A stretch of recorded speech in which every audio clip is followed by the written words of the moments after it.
Bayangkan ini, kamu baru saja disiram kuah bakso panas di depan suami dan mertua, dihina sebagai benalu oleh adik iparmu yang sombong, sementara suamimu, orang yang seharusnya melindungimu, hanya duduk diam seperti patung. Semua orang menyalahkanmu. Tapi yang mereka tidak tahu, selama 3 tahun, kamu diam-diam mengucurkan ratusan juta rupiah untuk membiayai gaya hidup mewah si adik ipar. Dari SPP kampus elit, apartemen, kartu kredit unlimited, sampai mobil yang dia pakai setiap hari. Dan malam itu, sambil mengobati luka bakar di wajahmu, kamu membuat satu keputusan yang akan mengubah segalanya. Besok paginya, dia akan meneleponmu sambil menjerit histeris. "Kakak, apa yang kakak lakukan? Aku dipermalukan di kampus." Dan dengan suara setenang air danau, kamu akan menjawab, "Halo semuanya. Semoga kalian semua sehat dan selalu dilindungi dari orang-orang yang suka memanfaatkan kebaikan kita. Oh iya, tulis di kolom komentar kalian dari kota mana. Aku penasaran cerita ini sampai kemana aja nih." Malam itu seharusnya menjadi makan malam keluarga biasa. Seharusnya. Aku duduk di meja makan rumah mertua, mencoba tersenyum meski tubuhku lelah setelah seharian presentasi dengan klien besar di kantor. Di sampingku, Darren, suamiku, sedang asyik ngobrol dengan ibunya tentang rencana renovasi taman belakang. Sementara di seberang meja, Nadira, adik iparku yang baru pulang dari kampus, sedang scroll Instagram sambil sesekali nyomot bakso dari mangkuknya. Semuanya terlihat normal. Sampai detik itu. "Kak Amel," panggil Nadira tiba-tiba tanpa mengalihkan matanya dari layar ponsel. Nada bicaranya datar, tapi ada sesuatu yang membuatku waspada. "Kakak bawa tas Tory Burch yang warna nude itu, kan? Yang baru kakak beli bulan lalu?" Aku mengangguk pelan sambil menyuap nasi. "Iya, kenapa memangnya?" "Pinjemin dong. Besok aku ada acara ulang tahun temen di hotel. Aku butuh tas yang bagus buat foto-foto." Aku menghela napas dalam hati. Ini bukan pertama kalinya Nadira meminta meminjam barang-barangku, dan hampir setiap kali, barang itu kembali dalam kondisi yang tidak seperti semula. Tas Charlesnya pernah kembali dengan goresan di sudut, scarf sutraku hilang begitu saja, dan parfum importku tiba-tiba tinggal 1/4 botol. "Maaf, Dira," jawabku sopan sambil tersenyum. "Tas itu baru dan aku masih sering pakai. Lagi pula, kamu kan punya banyak tas bagus sendiri." Hening sejenak. Nadira mengangkat kepalanya pelan. Matanya yang tadinya fokus ke ponsel kini menatapku tajam. "Maksud kakak apa sih? Pelit amat. Cuma pinjam tas doang kok." "Bukan pelit, Dira. Cuma apa? Emang kakak siapa? Kakak kan tinggal di rumah ini juga. Makan dari uang keluarga ini juga." Suaranya mulai meninggi. "Masa tas doang gak boleh dipinjem? Kakak pikir kakak lebih tinggi dari aku?" Aku merasakan seluruh tubuhku menegang. Darren di sampingku masih diam, bahkan tidak mengangkat wajahnya dari piring. Ibu Sari, mertuaku, mulai melirik ke arahku dengan pandangan menyalahkan. "Dira, bukan begitu maksudku," kataku lagi, kali ini lebih pelan. "Aku tidak mau situasi memburuk. Aku cuma apa?" teriaknya tiba-tiba, membuat semua orang di meja tersentak. Nadira berdiri dari kursinya, tangannya gemetar menunjuk ke arahku. "Kakak tuh dari dulu emang sombong. Merasa paling kaya, paling punya segalanya. Padahal apa? Kakak cuma kerja kantoran biasa. Rumah ini milik keluarga kami, bukan kakak." "Nadira, jaga bicaramu," ucapku dengan suara yang mulai bergetar. Aku mencoba keras menahan emosi. Tapi Nadira sudah kehilangan kendali. Atau mungkin dia memang sengaja melepaskannya. Dia mengambil mangkuk bakso di depannya. Mangkuk yang masih penuh dengan kuah panas mengepul, dan tanpa peringatan, dia melangkah cepat ke arahku. Sebelum aku sempat bereaksi, kuah bakso itu sudah tersembur ke wajahku. Panas. Perih. Aku memejamkan mata refleks, merasakan cairan panas itu mengalir dari dahi, pipi, hingga ke leherku. Beberapa tetes masuk ke kerah blazer kerjaku. Ruang makan mendadak hening. Hanya terdengar suara mangkuk kosong yang diletakkan Nadira dengan keras di atas meja. "Pergi kamu dari rumah kakakku, dasar benalu." Kata-kata itu keluar dari mulut Nadira seperti racun. Aku membuka mata perlahan, merasakan kuah bakso masih menetes dari daguku. Mataku kabur, Entah karena air mata atau karena kuah yang masuk ke mata. Aku menoleh ke Darren. Suamiku. Orang yang seharusnya melindungiku. Dia hanya duduk diam. Wajahnya pucat. Mulutnya terbuka sedikit. Tapi tidak ada sepatah kata pun yang keluar. Tangannya bahkan masih memegang sendok, membeku di udara. Darren. Panggilku lirih. Berharap dia akan mengatakan sesuatu. Apa saja. Tapi yang kudapat hanya keheningan. Ibu Sari akhirnya angkat bicara. Tapi bukan untuk membelaku. Amel, kenapa sih kamu gak mau minjemin? Nadira kan adikmu juga. Kamu tuh kadang-kadang terlalu pelit. Loh, keluarga itu harus saling berbagi. Aku terdiam. Tidak percaya dengan apa yang baru saja kudengar. Mereka menyalahkanku? Aku yang baru saja disiram kuah panas, dihina di depan semua orang, dan akulah yang disalahkan? Aku tidak mengatakan apa-apa lagi. Dengan tangan yang masih gemetar, aku mengambil tisu dari meja dan mulai mengelap wajahku. Kuah bakso masih terasa lengket di kulit, dan perihnya mulai terasa lebih nyata. Tapi bukan itu yang paling sakit. Yang paling sakit adalah tatapan dingin dari mereka semua, seolah aku adalah masalahnya. Aku berdiri perlahan dari kursi, tubuhku terasa berat. Tidak ada yang mencoba menghentikanku. Tidak ada yang bertanya apakah aku baik-baik saja. Sebelum keluar dari ruang makan, aku berbalik sekilas. Nadira duduk kembali di kursinya dengan wajah puas, Ibu Sari menggeleng-gelengkan kepala, dan Darren masih diam dengan kepala tertunduk. Aku tersenyum pahit, lalu berbalik, dan berjalan menuju kamar. Pintu kamar tertutup pelan di belakangku. Akhirnya aku bisa bernapas. Aku berjalan langsung ke kamar mandi, menyalakan lampu, dan berdiri di depan cermin. Wajahku berantakan, kuah bakso masih membasahi sebagian rambut, blazer kerjaku penuh noda kecoklatan, dan yang paling menyakitkan ada bercak kemerahan di pipi kiri dan dahi. Luka bakar ringan. Aku menyalakan keran, membasuh wajah berkali-kali dengan air dingin. Perihnya mulai berkurang sedikit, tapi rasa sakit di dada justru semakin menusuk. Benalu. Kata itu terus bergema di kepalaku. Aku menatap pantulanku sendiri. Wanita berusia 29 tahun, konsultan keuangan senior di salah satu firma terbesar di Jakarta, dengan gaji 2 digit per bulan. Wanita yang setiap pagi berangkat jam 6 untuk meeting dengan klien-klien besar, yang sering pulang malam karena mengejar deadline audit, yang punya portfolio investasi sendiri sejak umur 25 tahun. Dan aku disebut benalu? Aku mengambil salep luka bakar dari kotak P3K, mengoleskannya tipis-tipis ke bagian yang memerah. Tanganku masih gemetar, bukan karena sakit fisik, tapi karena marah yang mulai mendidih pelan di dalam dada. Setelah berganti baju rumah, aku duduk di tepi ranjang. Kamar ini terasa terlalu sunyi, terlalu dingin. Darren belum naik, mungkin masih di bawah, entah sedang apa. Atau lebih tepatnya, sedang tidak melakukan apa-apa. Seperti tadi, aku mengambil laptop dari meja kerja, membukanya, dan tanpa berpikir panjang, jemariku sudah mengetik password internet banking. Layar menampilkan dashboard akunku, akun pribadi yang kulola sendiri, terpisah dari rekening bersama dengan Darren. Aku klik menu, riwayat transaksi, lalu mulai scroll perlahan. Dan di sana semuanya tertulis rapi. Transfer ke Universitas Paramadina atas nama Nadira Setiawan, 45 juta rupiah, untuk SPP semester ini. Transfer ke Universitas Paramadina atas nama Nadira Setiawan, 45 juta rupiah, semester lalu. Transfer lagi. Dan lagi. 6 kali transfer untuk 3 tahun kuliah S1-nya. Aku klik folder lain yang kusimpan khusus untuk ini. File Excel yang kurapi sendiri setiap bulan. Judulnya simpel, pengeluaran untuk Nadira. Mataku membaca satu persatu. SPP 6 semester, 270 juta rupiah. Sewa apartemen studio di daerah Kuningan selama 3 tahun, 180 juta rupiah. Kartu kredit tambahan atas namaku, limit 15 rupiah juta bulan, hampir selalu full 162 juta rupiah. DP mobil Suzuki Baleno yang dia pakai sehari-hari, 40 juta rupiah.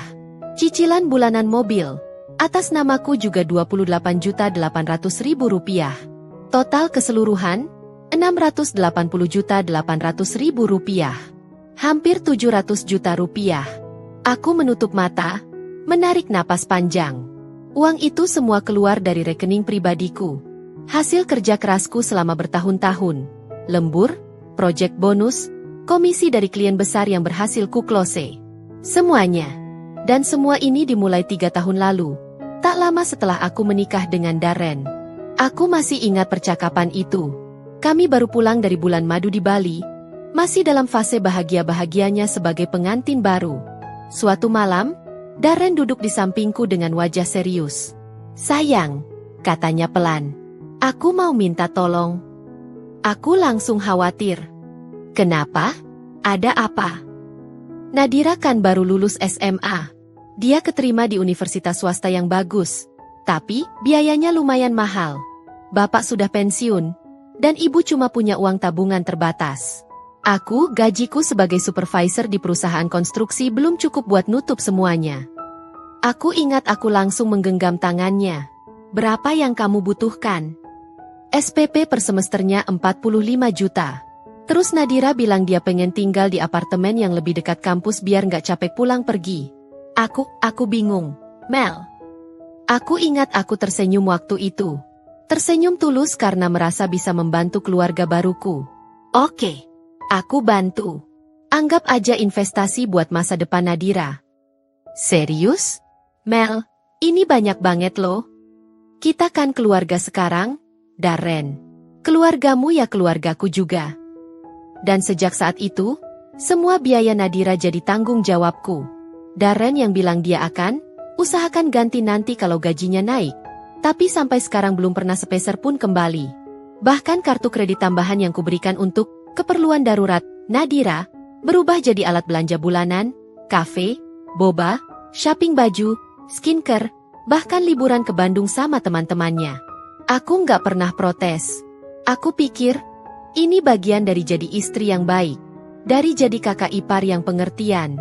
Tapi malam ini, sambil menatap angka Rp680.800.000 di layar laptop, aku menyadari sesuatu. Aku bukan keluarga bagi mereka. Aku cuma mesin ATM. Dan yang lebih menyakitkan lagi, tidak ada satupun dari mereka yang tahu ini semua. Darren bilang ke keluarganya bahwa dia yang membiayai Nadira. Jadi di mata Ibu Sari dan Nadira, Darrenlah yang jadi kakak hebat, kakak pengorbanan besar.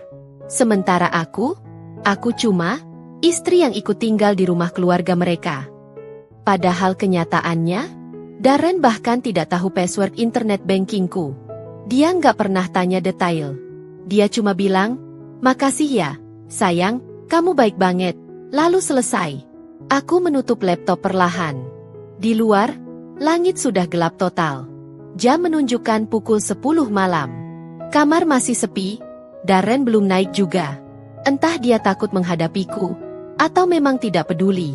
Aku berbaring di ranjang, menatap langit-langit kamar. Wajahku masih terasa perih. Tapi lebih perih lagi hatiku. Benalu. Aku tersenyum pahit di kegelapan. Kalau mereka tahu, siapa yang sebenarnya menghidupi siapa selama ini, apa mereka masih akan menyebutku seperti itu? Pukul 12 lewat, Darren akhirnya masuk ke kamar. Aku tidak tidur. Hanya berbaring membelakangi pintu, pura-pura tertidur. Kudengar suara langkahnya yang pelan, seperti berusaha tidak membuatku bangun. Dia masuk ke kamar mandi. Suara air mengalir beberapa menit, lalu dia keluar dan berbaring di sisi ranjangnya. Jauh dariku. Bahkan punggungnya menghadapku. Tidak ada kata, "Maaf." Tidak ada, "Kamu baik-baik saja." Tidak ada apa-apa.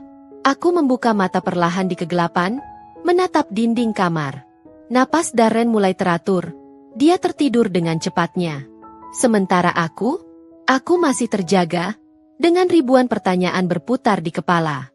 Pukul 1 dini hari, aku menyerah untuk mencoba tidur. Aku bangun perlahan, mengambil ponsel dari meja nakas, dan keluar dari kamar dengan langkah sangat pelan. Aku turun ke ruang keluarga di lantai bawah. Semua lampu sudah mati, hanya lampu taman yang menyala redup dari luar. Aku duduk di sofa, menyalakan layar ponsel. Cahayanya menyilaukan mata sebentar sebelum akhirnya aku bisa melihat dengan jelas. Foto terakhir yang kubuka tadi sore masih ada di galeri, foto luka bakar di pipiku. Kemerahan yang mulai sedikit melepuh. Aku mengambil foto lagi dari sudut yang lebih jelas, memastikan lukanya terlihat. Entah untuk perspektif nanti atau aku sendiri tidak tahu. Lalu aku scroll ke foto-foto lain. Foto pernikahan kami 3 tahun lalu. Aku dan Darren tersenyum lebar. Nadira ikut berfoto dengan gaun bridesmaid pink pastel. Foto liburan keluarga ke Bali tahun lalu. Nadira bergaya dengan kacamata hitam mahal yang kubeli untuknya sebagai hadiah ulang tahun. Foto makan malam keluarga yang lain. Foto-foto bahagia yang semuanya terasa palsu sekarang. Aku mengambil napas panjang, lalu membuka aplikasi mobile banking. Jemariku berhenti di atas layar. Reg, apa aku terlalu jahat kalau melakukan ini? Pertanyaan itu muncul refleks. Aku dibesarkan untuk selalu mengalah, selalu mengutamakan orang lain, selalu jadi orang baik. Dan sekarang, bagian diriku yang lain bertanya, memangnya kenapa kalau kali ini aku egois? Memangnya kenapa kalau aku melindungi diriku sendiri? Aku ingat lagi kata-kata Nadira tadi malam. Dasar benalu. Suaranya yang penuh kebencian. Matanya yang menatapku seolah aku sampah. Dan semua orang di meja itu membiarkannya. Cukup sudah. Aku mulai mengetik. Masuk ke menu kartu kredit. Mencari kartu tambahan atas namaku yang kuberikan untuk Nadira. Kartu dengan limit 15 juta per bulan yang hampir selalu full setiap bulannya. Klik. Blokir kartu. Muncul konfirmasi. Anda yakin ingin memblokir kartu ini? Tindakan ini akan segera berlaku. Jemariku tidak gemetar lagi. Aku klik. Ya. Status berubah. Kartu diblokir. 1 langkah selesai. Berikutnya, aku masuk ke menu transfer terjadwal. Di sana ada daftar transfer otomatis yang sudah kuset selama 3 tahun. Transfer SPP ke rekening universitas setiap awal semester. Transfer sewa apartemen setiap tanggal 5. Transfer cicilan mobil setiap tanggal 10. Satu persatu, aku batalkan semuanya. Batalkan transfer terjadwal? Tindakan ini tidak dapat dibatalkan. Klik. Ya. Pembatalan berhasil. Aku ulangi untuk semua transfer. SPP. Sewa apartemen. Cicilan mobil. Semuanya. Selesai. Terakhir, aku membuka kontak pengelola apartemen Nadira yang tersimpan di ponselku, Pak Hendra, manajer gedung apartemen di Kuningan. Aku kirim pesan WhatsApp. Pak Hendra, selamat malam. Mohon maaf mengganggu. Untuk pembayaran sewa apartemen unit 2507 atas nama Nadira Setiawan, mulai bulan ini saya hentikan transfer otomatisnya. Pembayaran terakhir saya hanya sampai bulan Oktober kemarin. Mohon diinfokan ke penyewa. Terima kasih. Sen. Centang 1. Centang 2. Reat pukul 2.15. Pak Hendra langsung balas. Baik, Bu Amel. Akan saya proses. Berarti mulai November sudah tidak ada pembayaran lagi ya? Bu, kami akan kirim surat tagihan ke penyewa. Aku balas singkat. Benar, Pak. Terima kasih. Doni. Aku meletakkan ponsel di pangkuan, menatap layar yang mulai redup. Semua sudah selesai. Dalam waktu kurang dari 15 menit, aku sudah mencabut semua fasilitas yang selama 3 tahun mengalir deras untuk Nadira. Entah kenapa, dadaku terasa ringan. Bukan karena balas dendam. Bukan karena aku senang dia akan kesusahan. Tapi karena akhirnya, aku berhenti membiarkan diriku diinjak-injak. Aku sudah terlalu lama jadi orang yang selalu mengalah. Terlalu lama jadi orang yang takut konflik. Terlalu lama jadi orang yang berpikir, kebaikan akan selalu dihargai. Ternyata tidak. Kebaikan tanpa batas hanya akan dianggap sebagai kelemahan. Dan orang-orang akan terus mengambil, sampai kamu tidak punya apa-apa lagi untuk diberikan. Aku berdiri dari sofa, berjalan ke jendela besar ruang keluarga. Di luar, Jakarta masih berkilauan meski sudah dini hari. Lampu-lampu gedung tinggi, jalan tol yang tidak pernah sepi, kehidupan yang terus bergerak. Dan malam ini, hidupku juga mulai bergerak, ke arah yang berbeda. Aku tidak tahu apa yang akan terjadi besok. Aku tidak tahu bagaimana reaksi Nadira, atau Darren, atau Ibu Sari. Tapi satu hal yang pasti, aku tidak akan meminta maaf atas keputusan ini. Aku kembali ke kamar dengan langkah yang lebih tegap. Darren masih tidur dengan nyenyak, tidak tahu apa yang baru saja terjadi. Aku berbaring kembali di sisi ranjangku, menaruh ponsel di meja nakas, Dan untuk pertama kalinya dalam beberapa bulan terakhir, aku tidur nyenyak. Alarm berbunyi pukul 6 pagi seperti biasa. Aku membuka mata, merasakan tubuh yang jauh lebih segar dari biasanya, meskipun baru tidur sekitar 3 jam. Aneh, tapi aku merasa energik. Aku melirik ke samping. Darren masih tidur, wajahnya tenggelam di bantal. Seperti biasa, dia akan bangun setengah 8 untuk ke kantor. Aku selalu berangkat lebih pagi karena kantorku di daerah SCBD, sementara kantornya di Cakung. Aku bangkit dari ranjang tanpa menimbulkan suara, masuk ke kamar mandi, dan berdiri di depan cermin. Luka bakar di pipiku masih terlihat, kemerahan yang mulai sedikit mengelupas di bagian tepinya. Aku mengambil concealer, menutupnya dengan hati-hati, lalu melanjutkan makeup pagi seperti biasa. Foundation, bedak, blush on tipis, lipstick nude, eyeliner. Selesai. Aku menatap pantulanku sendiri. Wanita di cermin ini terlihat berbeda. Bukan karena makeupnya lebih rapi atau rambutnya lebih tersandar. Tapi matanya. Ada percikan sesuatu di sana, ketegasan yang tidak pernah ada sebelumnya. Aku tersenyum tipis, lalu keluar dari kamar mandi. Di lemari, aku memilih blazer krim dengan inner blouse putih sutra, celana bahan hitam high waist, dan pumps kulit nude. Profesional. Elegan. Aku mengikat rambutku setengah ke atas dengan jepit minimalis, lalu menyemprot parfum, Jo Malone Wood Sage Sea Salt, aroma favoritku yang selalu membuatku percaya diri. Saat aku selesai berpakaian dan sedang mengecek tas kerjaku, Darren mulai bergerak di ranjang. Dia membuka mata perlahan, melirikku yang sudah rapi. Mel. Suaranya serak. Kamu baik-baik aja?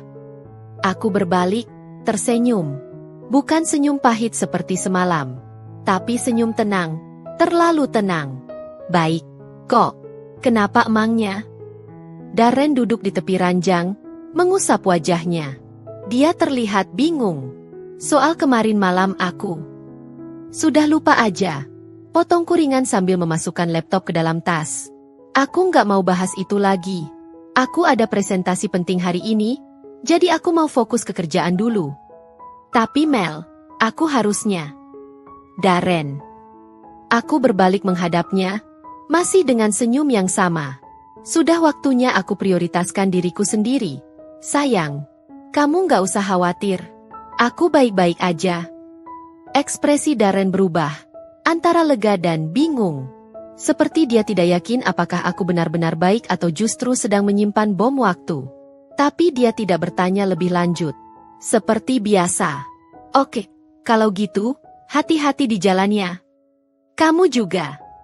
Aku mengambil tas kerjaku, tas Tory Burch Nude yang kemarin jadi awal masalah. Ironisnya, tas ini sekarang terasa lebih ringan di tangan. Aku keluar dari kamar tanpa menoleh lagi. Di lantai bawah, rumah masih sunyi. Ibu Sari belum bangun. Biasanya dia bangun jam 7 untuk sarapan. Nadira? Jangan ditanya, dia pasti masih tidur nyenyak di kamarnya. Jadwal kuliahnya hari ini mulai jam 10 pagi kalau tidak salah ingat. Aku mengambil kunci mobil dari gantungan di dekat pintu depan. Mobilku, Toyota Camry hitam yang kubeli sendiri 2 tahun lalu dengan uang tabunganku. Bukan hadiah dari siapa-siapa. Bukan cicilan yang dibayarin orang lain. Saat aku membuka pintu, udara pagi Jakarta menyambutku. Sejuk, segar. Aku menarik napas dalam-dalam, lalu melangkah keluar. Di dalam mobil, aku menyalakan mesin, memutar playlist favoritku, lagu-lagu jazz instrumental yang tenang, dan mulai keluar dari halaman rumah mertua. Jalanan masih agak sepi, langit mulai cerah kebiruan, dan entah kenapa, semua terasa lebih indah hari ini. Ponselku berbunyi beberapa kali di tas, notifikasi masuk. Tapi aku tidak pegang. Aku sudah set mode silent sejak tadi malam. Aku tidak mau diganggu. Tidak hari ini. Perjalanan dari Tangerang ke SCBD biasanya memakan waktu 1 jam lebih kalau macet. Tapi pagi ini lancar, dan aku sampai di kantor sebelum jam 8. Gedung Equity Tower menjulang megah, kaca-kaca gedung memantulkan cahaya matahari pagi. Aku parkir di basement, naik lift ke lantai 23 tempat kantorku berada. Firma konsultan keuangan tempat aku sudah bekerja selama 6 tahun. Beberapa rekan kerja sudah mulai berdatangan, menyapaku dengan senyum. Pagi, Amel. Tumben pagi banget. Pagi, Dika. Hari ini kan presentasi sama klien Singapura, jadi mau prepare dulu. Aku masuk ke ruanganku, bukan cubikle, tapi ruangan kaca kecil dengan namaku tertera di pintu, Amel Saraswati, Senior Financial Consultant. Aku meletakkan tas, menyalakan laptop, dan langsung masuk ke mode kerja. Slide presentasi untuk klien hari ini sudah 95% selesai, tinggal finishing touch. Aku buka file, review satu persatu. Analisis ROI, proyeksi cash flow 5 tahun ke depan, rekomendasi portofolio investasi. Semuanya rapi, detail, profesional. Ini duniaku. Dunia tempat aku dihargai karena kemampuanku. Bukan karena aku, istri seseorang, atau kakak ipar seseorang. Di sini, aku adalah Amel, wanita yang berhasil karena kerja kerasnya sendiri. Pukul 9, meeting dimulai. Aku masuk ke ruang konferensi bersama tim, menghadapi 3 orang klien dari Singapura via video call. Presentasi berjalan mulus. Aku menjelaskan setiap data dengan percaya diri, menjawab pertanyaan dengan detail, dan di akhir sesi, salah satu klien berkata, "Miss Amel, your analysis is very thorough. We are impressed. We do appreciate with your recommendation." Timku bertepuk tangan setelah video call selesai. Bosku, Pak Ridwan, menepuk bahuku. "Good job, Mel.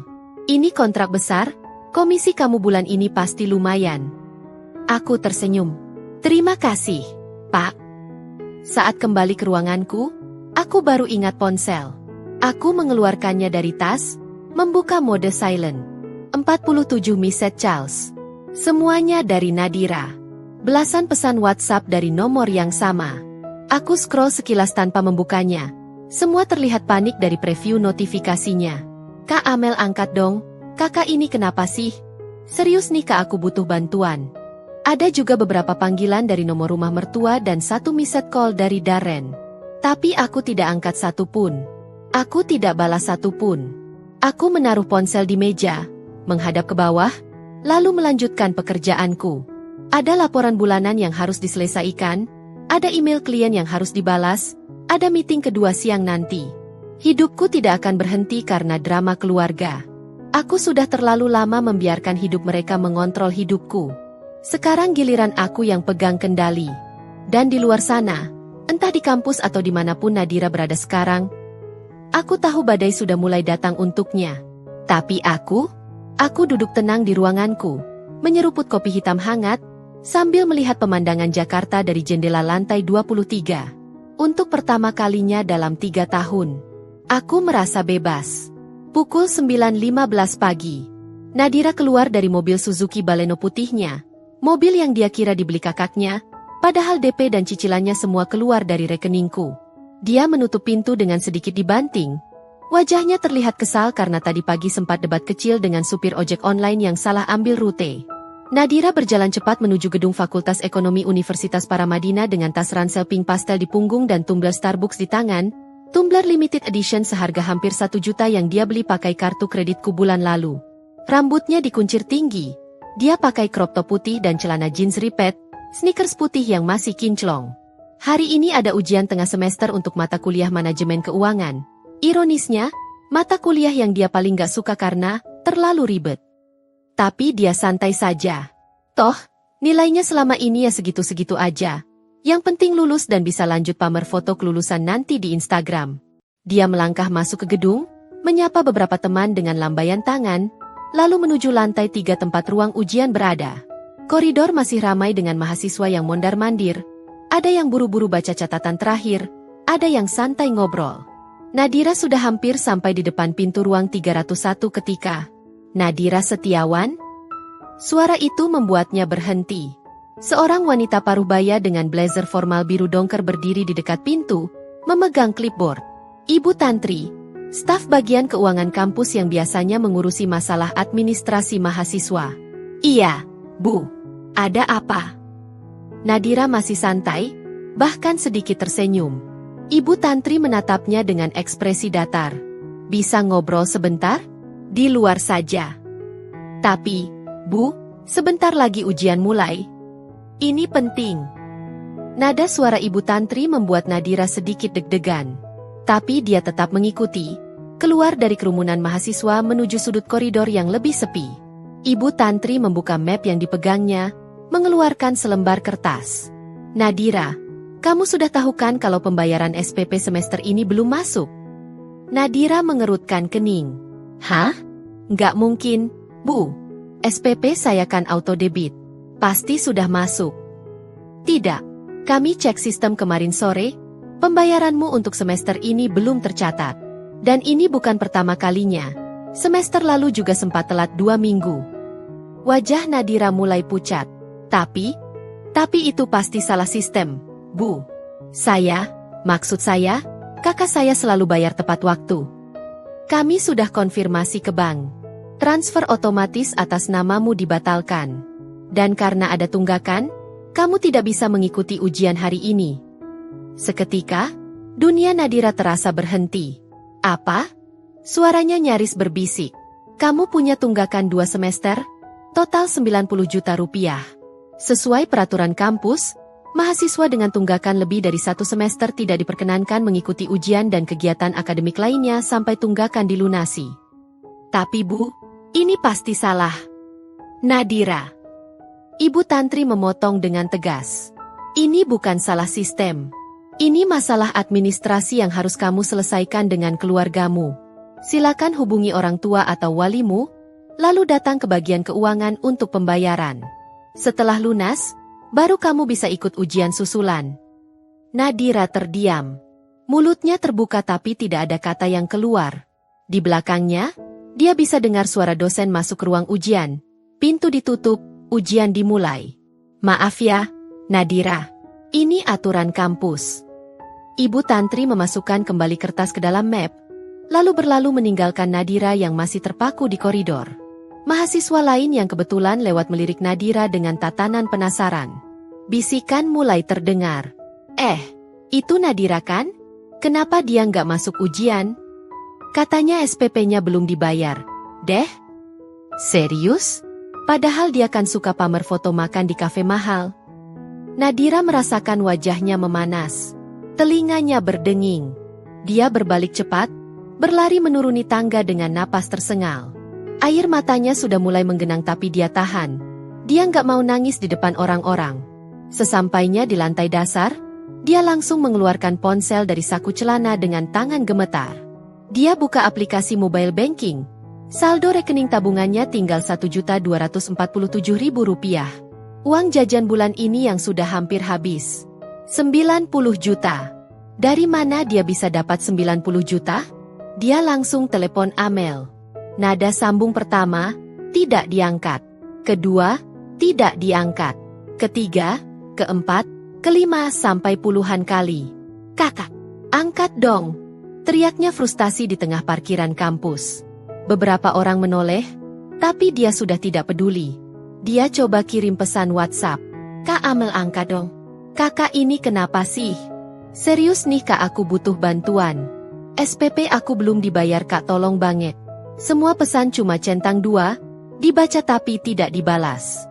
Nadira menggigit bibir bawahnya, mencoba berpikir jernih meski kepalanya terasa mau pecah. Oke, kalau Kak Amel nggak angkat, dia coba Darren, kakaknya sendiri. Telepon. Nada tunggu. Akhirnya diangkat. Halo, Dira? Suara Darren terdengar buru-buru. Kenapa sih dari tadi nelpon? Kakak lagi rapat. Kakak. SPP aku belum dibayar. Aku nggak bisa ikut ujian. Aku butuh 90 juta sekarang. Hening sejenak di seberang. Apa? Gimana bisa? Kan SPPMU auto debit. Nggak tahu kenapa tapi sekarang macet. Kakak Amel nggak angkat telepon. Kak Darren harus bantu aku sekarang. Dira. Kakak nggak pegang uang sebanyak itu sekarang. Coba hubungi Amel dulu. Soalnya kan biasanya dia yang... Kak Amel nggak angkat. Aku udah nelpon puluhan kali.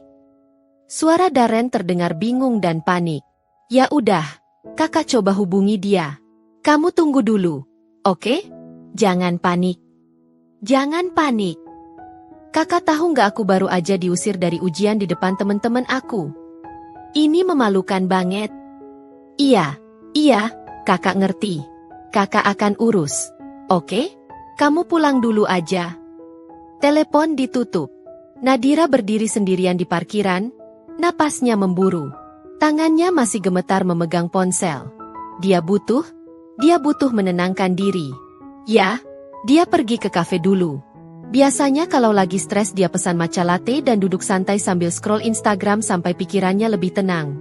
Dia jalan kaki ke kafe langganannya di seberang kampus, Cafe Nook, tempat hits yang sering jadi spot foto mahasiswa. Nadira masuk, langsung antri di kasir. Mbak, mau pesan apa? Tanya barista dengan senyum ramah. Matcha latte grande sama red velvet cake, ya. Oke. Total Rp78.000. Nadira mengambil dompet dari tasnya, mengeluarkan kartu kredit, kartu tambahan atas nama Amel yang selalu dia pakai. Kartu ajaib yang gak pernah ditolak. Dia serahkan ke barista. Barista menggesek kartu di mesin EDC. Maaf, Mbak, kartunya decline. Mau pakai kartu lain? Nadira tertegun. Hah? Coba lagi deh. Mungkin sinyalnya. Barista menggesek lagi. Mesin berbunyi. Declined. Wajah Nadira mendadak panas. Ada 3 orang di belakangnya yang mulai ngeliatin. Sebentar ya. Dia keluarkan kartu kredit lain, kartu pribadi yang limitnya kecil dan hampir selalu full. Digesek. Declined. Mbak, mungkin bayar cash aja? Tanya barista, mulai terlihat nggak nyaman. Sebentar. Nadira buka dompet, menghitung uang cashnya. Rp50.000. Kur. Orang di belakangnya mulai bergumam nggak sabar. Mbak, kalau nggak bisa bayar, geser dulu dong. Nadira merasakan seluruh tubuhnya membeku. Mel, sangat mel. Nggak jadi deh, gumamnya pelan, lalu berbalik dan berlari keluar dari kafe. Di luar, dia bersandar di dinding, napasnya tersengal. Air mata yang tadi ditahan akhirnya tumpah. Kartu kreditnya diblokir. Kenapa?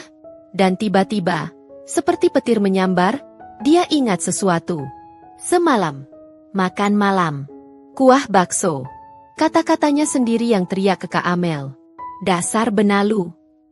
Nadira menutup mulut dengan tangan, matanya melebar.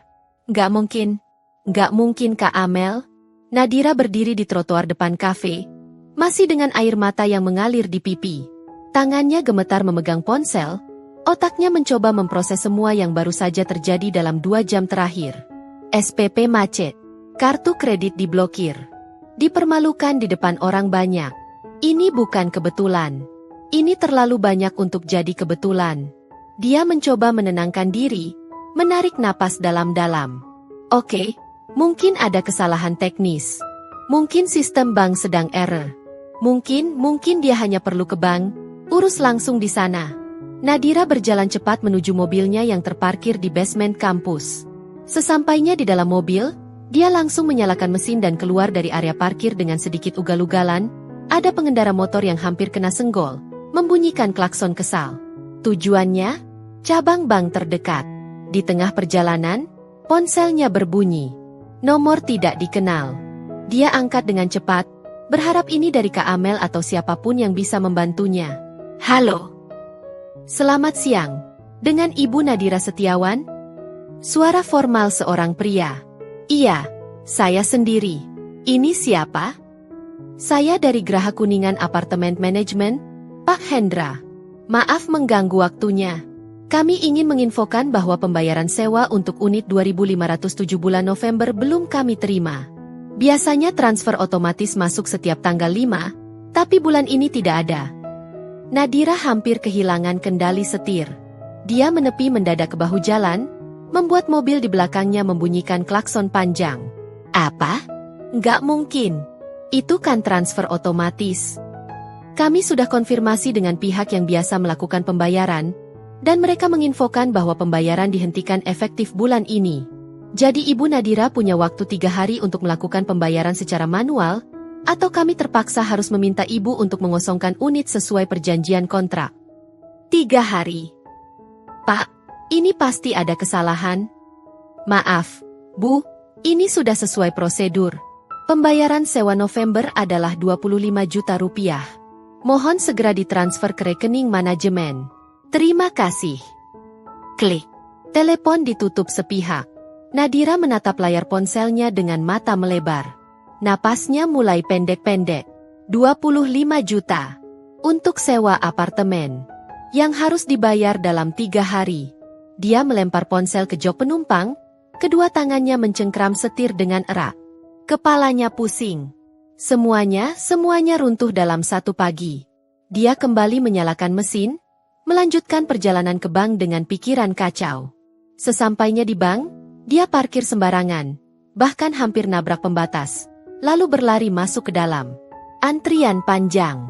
Nadira nggak peduli, dia langsung mendekati customer service dengan wajah panik. "Mbak, saya perlu bantuan. Kartu kredit saya tiba-tiba diblokir dan..." "Sebentar ya, Bu, silakan ambil nomor antrian dulu. Ini urgent." Beberapa orang di ruang tunggu menoleh. Customer service terlihat kaget, tapi tetap berusaha profesional. "Baik, Bu, tapi tetap harus antri. Ini aturan bank. Silakan ambil nomor." Nadira mengepalkan tangan, tapi akhirnya dia ambil nomor antrian juga. A237. Di layar tertera nomor A215. Masih 22 orang lagi. Dia duduk di kursi tunggu, kaki-kakinya tidak berhenti bergetar. Matanya terus melirik layar antrian yang bergerak sangat lambat. 1 nomor per 5 menit. Ini akan memakan waktu lebih dari 1 jam. Di tengah penantian yang menyiksa, ponselnya berbunyi lagi. Kali ini dari nomor rumah Ibu Sari. "Halo, Mama? Nadira, kamu di mana? Tadi ada telepon dari kampus bilang SPPMU belum dibayar. Apa yang terjadi?" Suara Ibu Sari terdengar panik dan marah. Nadira merasakan air matanya kembali membasahi pipi. "Aku juga nggak tahu, Mama. Tiba-tiba aja semua transfer dihentikan. Kartu kreditku juga diblokir. Aku lagi di bank sekarang." "Transfer dihentikan? Maksudnya gimana? Bukannya kakakmu yang urus itu semua?" "Iya, Kak Darren biasanya yang..." Sudah Mama telepon Darren tadi. Dia bilang dia nggak tahu apa-apa. Katanya dia coba hubungi Amel tapi nggak diangkat. Kamu coba hubungi Amel sekarang. Aku udah nelpon berkali-kali dari tadi pagi. Mama, dia nggak angkat. Pesanku juga nggak dibales. Terus sekarang gimana? Kamu butuh berapa? 90 juta buat SPP. 25 juta buat sewa apartemen dan entah apa lagi. Mama, aku nggak tahu lagi." Hening sejenak. Nadira bisa dengar Ibu Sari menarik napas berat di seberang sana. Mama nggak punya uang sebanyak itu. Dira, tabungan Mama dan Bapak paling cuma 20 jutaan. Itu pun buat dana darurat. Terus aku harus gimana, Mama? Nadira mulai terisak di tengah bank. Beberapa orang melirik ke arahnya dengan tatapan kasihan atau risih. Kamu harus ketemu Amel. Langsung ke kantornya kalau dia nggak angkat telepon. Apapun yang terjadi semalam, kamu harus minta maaf dan..." "Tapi Nadira, ini bukan waktunya gengsi. Kamu mau dikeluarkan dari kampus. Kamu mau digusur dari apartemen. Cepat ke kantor Amel sekarang." Telepon ditutup. Nadira duduk terpaku, ponsel masih di telinga meski sambungan sudah terputus. Di layar antrian, nomor baru berubah jadi A219. Masih lama. Tapi Mama benar. Ini bukan tentang antrian bank lagi. Dia harus ke kantor Kak Amel. Nadira berdiri dengan kaki gemetar, meninggalkan bank tanpa jadi mengurus apapun. Dia berlari ke parkiran, masuk ke mobil, dan langsung googling, kantor Amel Saraswati Konsultan Keuangan. Muncul hasil, Equity Tower, SCBD, lantai 23. Nadira menyalakan mesin, tangannya masih gemetar di setir. Perjalanan dari daerah Kuningan ke SCBD biasanya 30 menit kalau nggak macet. Sekarang sudah jam 11 siang, pasti macet. Tapi dia nggak peduli. Dia injak gas, keluar dari parkiran dengan kecepatan tinggi. Di tengah perjalanan yang macet parah di Jalan Sudirman, Nadira mencoba telepon Amel lagi. Dan lagi. Tidak diangkat. Dia coba kirim pesan panjang. "Kak Amel, aku mohon. Aku butuh bicara sama kakak sekarang." Aku nggak tahu kenapa semuanya tiba-tiba berhenti. SPP ku macet, kartu kreditku diblokir, apartemenku mau digusur. Aku mohon, Kak, angkat telepon aku. Terkirim. Centang 2. Dibaca. Tapi tidak ada balasan. Nadira menatap jalanan yang macet total di depannya. Klakson mobil-mobil memekakan telinga.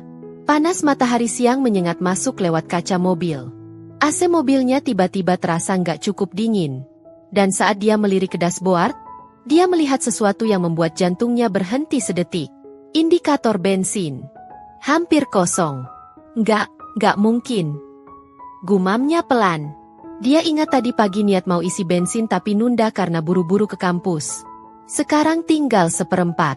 Mungkin cukup sampai SCBD. Nadira mengambil dompet, mengecek isi cashnya. Rp50.000. Cukup untuk bensin 5 liter. Tapi kalau dia isi bensin sekarang, dia nggak punya uang cash sama sekali. Nggak bisa beli makan siang. Nggak bisa parkir. Nggak bisa apa-apa. Untuk pertama kalinya dalam hidupnya, Nadira merasakan sesuatu yang asing. Ketakutan. Bukan takut karena film horor atau takut sendirian di rumah. Tapi takut karena dia tidak punya apa-apa. Tanpa kartu kredit yang selalu menyelamatkannya, tanpa transfer otomatis yang selalu mengalir, tanpa jaring pengaman yang selama ini dia anggap remeh. Dia hanya seorang mahasiswa dengan uang cash Rp50.000 di dompet dan tangki bensin yang hampir kosong. Air matanya kembali mengalir. Kali ini lebih deras. Dan di tengah kemacetan Jakarta yang panas dan menyesakan itu, Nadira akhirnya mulai mengerti betapa rapuhnya istana kartu yang selama ini dia tinggali. Pukul 2 siang, ponselku bergetar di atas meja untuk kesekian kalinya. Aku sedang mereview laporan keuangan klien sambil menyeruput kopi dingin yang sudah mulai tawar. Mataku melirik sekilas ke layar ponsel. Nama Nadira muncul lagi. Panggilan masuk yang ke-48. Aku mengabaikannya. Membiarkannya berdering sampai masuk ke voicemail. Lalu kembali fokus ke laptop. Tapi kali ini, panggilan masuk lagi. Dan lagi. Berturut-turut tanpa jeda. Seperti orang yang putus asa. Aku menarik napas panjang, menatap ponsel yang terus bergetar di meja. Rekan kerjaku, Baktari dari cubikle sebelah, mengetuk kaca ruanganku pelan. Mel, kamu nggak mau angkat? Dari tadi bunyi terus tuh. Nggak penting, kok. Lagi nggak mau diganggu. Tapi panggilan tetap masuk. Kali ini bergantian. Nadira, nomor rumah Ibu Sari, Nadira lagi, lalu Darren. Aku menatap layar dengan rahang mengeras. Oke, mungkin sudah waktunya. Aku angkat telepon. Nadira. Halo. Kakak. Jeritan histeris langsung menyerang gendang telingaku. Aku refleks menjauhkan ponsel dari telinga, tapi suara Nadira yang menangis terseduh-seduh masih terdengar jelas. Kakak, apa yang kakak lakukan? Kenapa? Kenapa kakak lakuin ini sama aku? Aku diam. Membiarkan dia mengeluarkan semua emosinya dulu. SPP mah, Kak. Aku diusir dari ujian di depan teman-teman aku. Kakak tahu nggak betapa malunya aku? Kartu kredit aku semua diblokir. Aku dipermalukan di kafe. Sekarang apartemen aku mau digusur. Aku nggak punya apa-apa. Kak. Suaranya pecah di akhir kalimat. Tangisannya semakin keras. Terdengar seperti orang yang benar-benar kehilangan kendali. Aku menunggu sejenak, memastikan dia sudah selesai. Lalu dengan suara yang sangat tenang, terlalu tenang, aku menjawab. Sudah selesai, Dira? Hening sejenak. Sepertinya Nadira tidak menyangka aku akan setenang ini. Kakak, kenapa kakak lakuin ini? Oh, itu. Aku bersandar di kursi, memutar kursi menghadap jendela sambil melihat pemandangan gedung-gedung tinggi Jakarta. Itu semua atas namaku, Dira. Dan aku memutuskan untuk mencabut semua fasilitas. Efektif sejak tadi malam, tepat setelah kamu menyiramku kuah bakso dan menyebutku benalu. Hening lagi. Kali ini lebih lama. Aku bisa mendengar napas Nadira yang tersengal di seberang sana. Atas nama kakak? Ya, SPPMU? Aku yang bayar selama 3 tahun. Apartemenmu? Aku yang bayar sewa. Kartu kredit yang kamu pakai buat shopping, boba, kafe, liburan, itu kartu tambahan atas namaku. Mobil yang kamu pakai, DP dan cicilannya dari rekeningku. Semua dari aku. Keheningan yang mencekam. Tetapi Kak Darren yang bilang ke kamu? Iya, dia yang minta aku melakukan semua ini. Tapi uangnya? Semuanya uangku, Dira. Hasil kerja kerasku. Bukan uang keluarga. Bukan uang kakakmu. Uangku. Suara Nadira bergetar. Kak, kenapa? Kenapa kakak nggak pernah bilang? Aku tersenyum pahit meski dia tidak bisa melihat. Karena aku pikir aku sedang melakukan kebaikan. Karena aku pikir keluarga harus saling support. Karena aku pikir suatu hari nanti, kalian akan menghargai usahaku. Kakak, aku nggak tahu. Kamu nggak tahu. Nada bicaraku naik sedikit, tapi masih terkendali. Kamu nggak tahu karena kamu nggak pernah peduli dari mana uang itu datang. Kamu cuma terima, pakai, habis, minta lagi. Nggak pernah bertanya. Nggak pernah berterima kasih. Dan kemarin malam, kamu menyiramku dengan kuah panas. Menyebutku benalu, di depan suamiku, di depan ibumu, dan mereka semua diam. Bahkan ikut menyalahkanku. Aku minta maaf, Kak. Maaf. Aku tertawa kecil, tawa yang terdengar dingin. Dira, aku sudah keluarkan 680 juta lebih untukmu dalam 3 tahun. Itu setara dengan gaji 5 tahun orang kantoran biasa. Dan kamu pikir kata, maaf, cukup. Tangis Nadira semakin keras. Kakak please, aku benar-benar nggak tahu, aku mohon.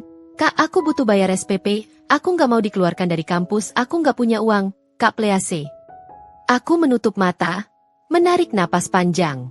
Bagian dari hatiku, bagian yang selama ini terlalu lembut, terasa sakit mendengar tangisannya. Tapi bagian lain dari diriku, bagian yang baru bangun tadi malam, berbisik, ini konsekuensi. Ini pelajaran. Dira, kataku pelan. Aku bukan ATM. Aku bukan benalu yang numpang hidup di rumah keluargamu. Aku adalah wanita yang punya pekerjaan, punya penghasilan, punya harga diri. Dan kemarin malam, harga diriku diinjak-injak. Aku tahu, Kak, aku salah, aku benar-benar salah. Tapi please, Kak, bantu aku kali ini aja, aku janji nggak akan. Janji? Aku memotong. Kamu janji apa? Janji nggak akan ngomong kasar lagi? Janji akan lebih menghargai? Dira, ini bukan tentang janji. Ini tentang kamu belajar bertanggung jawab atas hidupmu sendiri. Tapi Kak, coba kamu pikir, Dira. Selama 3 tahun, kamu hidup dengan nyaman. Apartemen bagus, uang jajan unlimited, mobil sendiri, kuliah di kampus mahal. Semua gampang. Tapi itu karena ada seseorang di belakangmu yang kerja keras. Lembur sampai malam, ngurusin klien yang rewel, cuma supaya kamu bisa hidup nyaman. Dan orang itu, kamu hinan sebagai benalu. Suara Nadira tercekat. Maafin aku, Kak please. Aku nggak marah, Dira. Suaraku kembali tenang. Aku cuma capek. Capek jadi orang yang selalu mengalah. Capek jadi orang yang selalu kasih tapi nggak pernah dihargai. Capek jadi invisible. Kakak, aku mohon, aku serius mohon banget, aku akan ganti rugi. Aku akan kerja part-time, aku akan apa aja, tapi tolong bantu aku kali ini. Aku terdiam cukup lama. Cukup lama untuk membuat Nadira semakin panik. Kakak? Kakak masih di situ? Aku masih di sini. Aku menghela napas. Dengar, Dira. Aku nggak akan bantu kamu, setidaknya nggak sekarang.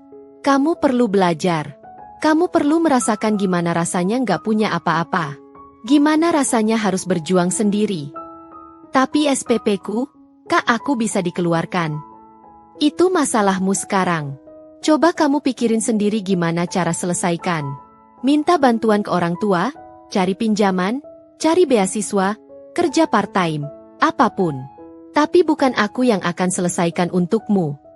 Kakak tega banget, teriak Nadira tiba-tiba. Kakak mau lihat aku hancur. Kakak mau lihat aku dipermalukan. Bukan aku yang bikin kamu hancur, Dira? Suaraku tetap datar. Kamu sendiri yang bikin istana kartumu runtuh saat kamu menyiramku kuah bakso kemarin malam. Ini nggak adil. Nggak adil. Aku tersenyum getir. Kamu tahu apa yang nggak adil? Aku bekerja keras, tapi diperlakukan seperti orang asing. Aku membiayai hidupmu, tapi kamu anggap itu semua dari kakakmu. Aku sabar menghadapi sikapmu yang suka meremehkan, tapi ujung-ujungnya kamu panggil aku benalu. Itu yang nggak adil. Nadira menangis terseduh-seduh.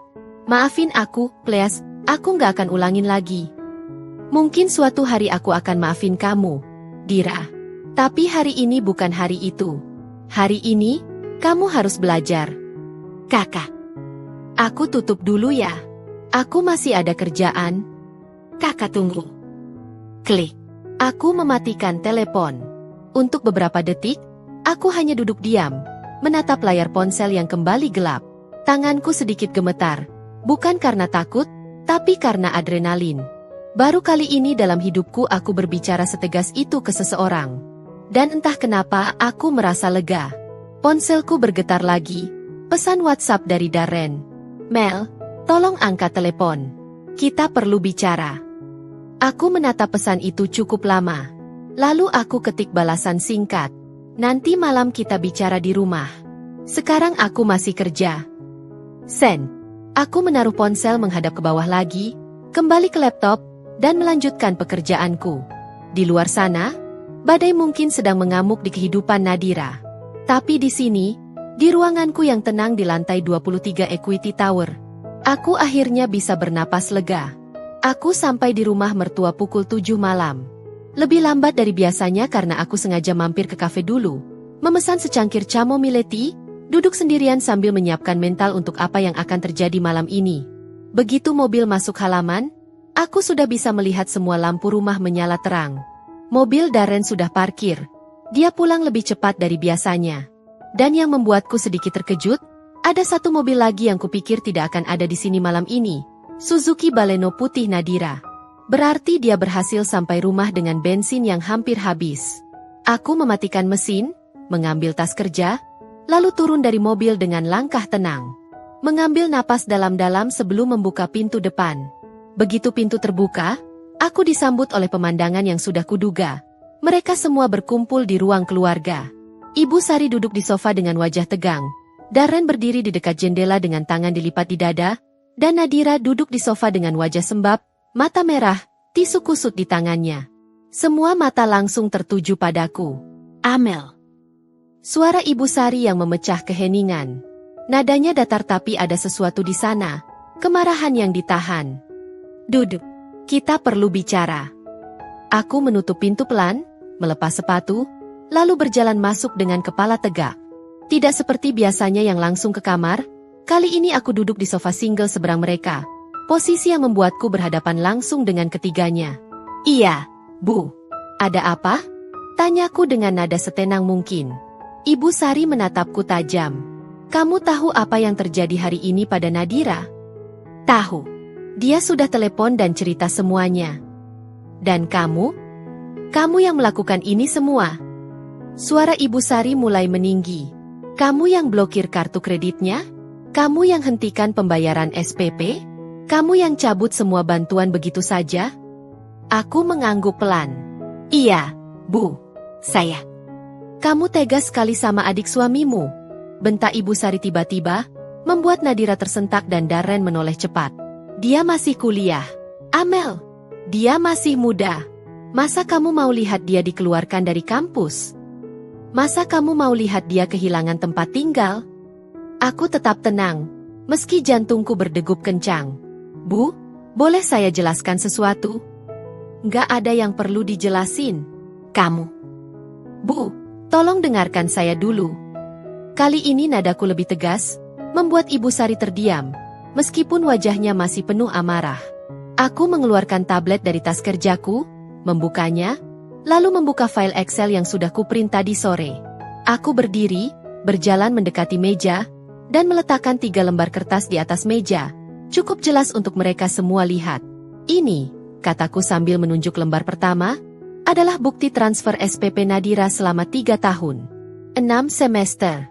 Total 270 juta rupiah. Semua dari rekening saya.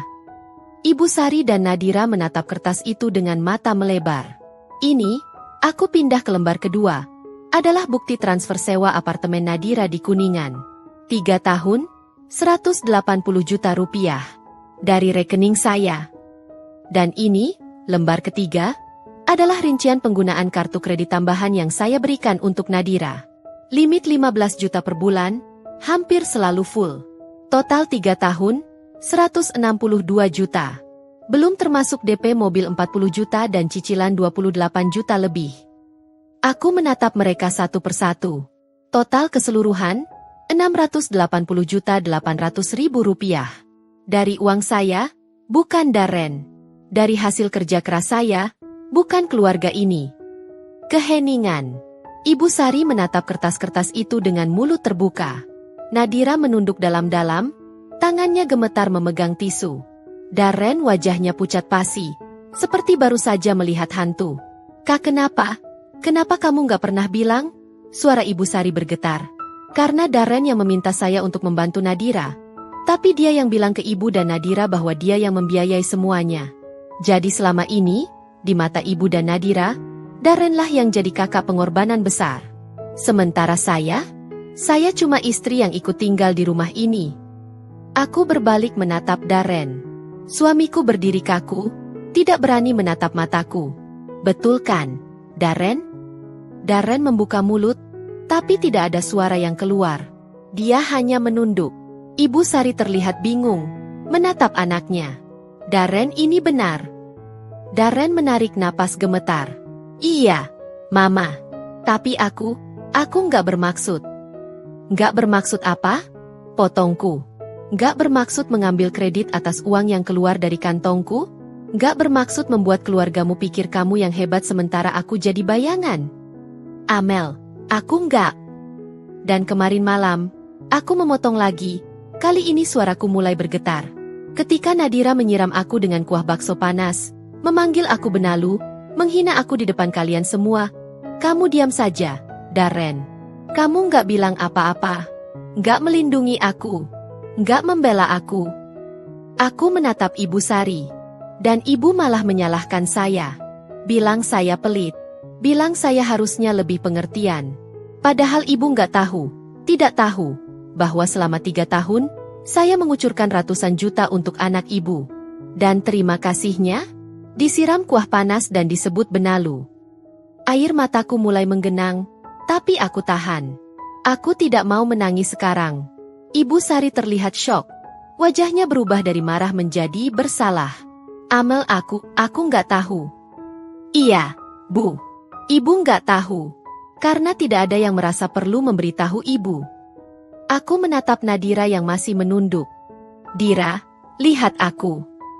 Nadira perlahan mengangkat wajahnya. Matanya merah, pipinya basah. Aku bukan benalu, Dira. Aku bukan parasit yang numpang hidup di keluarga ini. Aku adalah wanita yang bekerja keras, yang punya penghasilan sendiri, yang selama 3 tahun dengan tulus membantu kamu. Karena aku pikir kamu adalah adikku juga. Tapi ternyata, buat kamu, aku cuma orang asing yang bisa kamu hina sesukamu. Kakak, aku benar-benar nggak tahu. Nadira mulai terisak lagi. Aku pikir semua itu dari Kak Darren, aku pikir. Kamu pikir apa? Kamu pikir uang datang dengan gampang? Kamu pikir semua fasilitas yang kamu nikmati itu gratis? Suaraku naik sedikit. Nadira, aku berangkat kerja jam 6 pagi, pulang jam 8 malam. Aku handle klien-klien besar yang rewel, aku kejar deadline sampai lembur tengah malam, aku korbankan waktu istirahatku. Semua itu buat apa? Buat keluarga. Buat kamu. Dan ujung-ujungnya aku dihina. Nadira menangis semakin keras, menutup wajah dengan kedua tangan. Ibu Sari menatapku dengan mata berkaca-kaca. Amel, Ibu minta maaf. Ibu benar-benar nggak tahu ini semua. Ibu salah sudah menyalahkanmu kemarin. Aku menarik napas panjang, mencoba menenangkan diri. Bu, saya nggak minta maaf. Saya cuma mau Ibu tahu, siapa yang sebenarnya benalu di sini. Keheningan lagi. Darren akhirnya angkat bicara. Suaranya serak. Mel, aku salah. Aku harusnya jujur dari awal. Aku harusnya bilang ke Mama dan Dira bahwa kamu yang... Harusnya? Aku menatapnya tajam. Darren, ini bukan tentang harusnya lagi.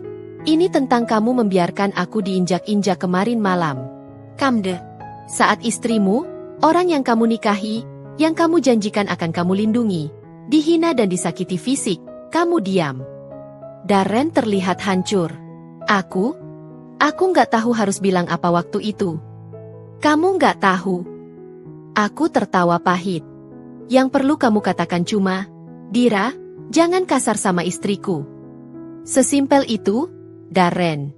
Tapi kamu nggak bisa. Aku berbalik ke mereka semua. Jadi sekarang, saya putuskan. Saya tidak akan lagi membiayai Nadira. Saya tidak akan lagi menjadi ATM keluarga ini. Kalau Nadira butuh bantuan, silakan minta ke Darren, kakaknya sendiri. Atau minta ke Ibu Sari. Atau cari beasiswa. Atau kerja part-time. Tapi bukan ke saya. Amel, please. Ibu Sari berdiri, melangkah mendekatiku. Tolong, bantu Nadira sekali ini aja. SPP-nya sudah telanjur nunggak. Kalau dia dikeluarkan, masa depannya. Bu. Aku menatapnya tegas. Dengan segala hormat, itu bukan tanggung jawab saya lagi. Ibu Sari terdiam, wajahnya penuh ketidakpercayaan. Dia menatapku seolah baru mengenalku, dan mungkin memang seperti itu. Selama 3 tahun, aku selalu jadi menantu yang penurut, yang mengalah, yang diam saja. Dan malam ini, untuk pertama kalinya, aku berdiri tegak di depan mereka. Amel. Suara Nadira memecah keheningan. Dia berdiri dari sofa dengan kaki gemetar, berjalan mendekatiku. Kakak, aku mohon, aku akan ganti semua uang kakak, aku akan kerja. Aku akan bayar cicil, tapi tolong bantu aku kali ini aja. Aku menatapnya. Wajahnya berantakan, makeup luntur bercampur air mata, mata bengkak, bibir bergetar. Untuk sesaat, aku merasakan simpati.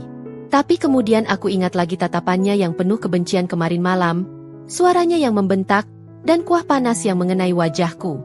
Dira, kataku pelan, kamu bilang akan ganti semua uang aku. 680 juta lebih. Kamu tahu berapa lama waktu yang dibutuhkan untuk mengumpulkan uang segitu kalau kamu kerja part-time? Belasan tahun. Dan itu kalau kamu nggak pakai uangnya sama sekali.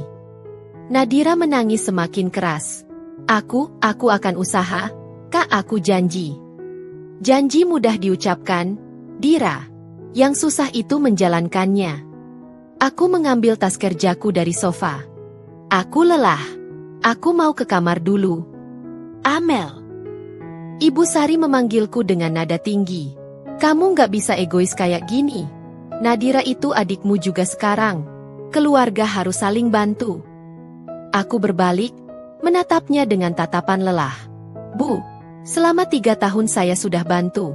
Saya bantu sampai lupa bahwa saya juga punya kebutuhan sendiri. Punya impian sendiri. Saya tunda rencana beli rumah sendiri karena uang saya lari ke SPP Nadira.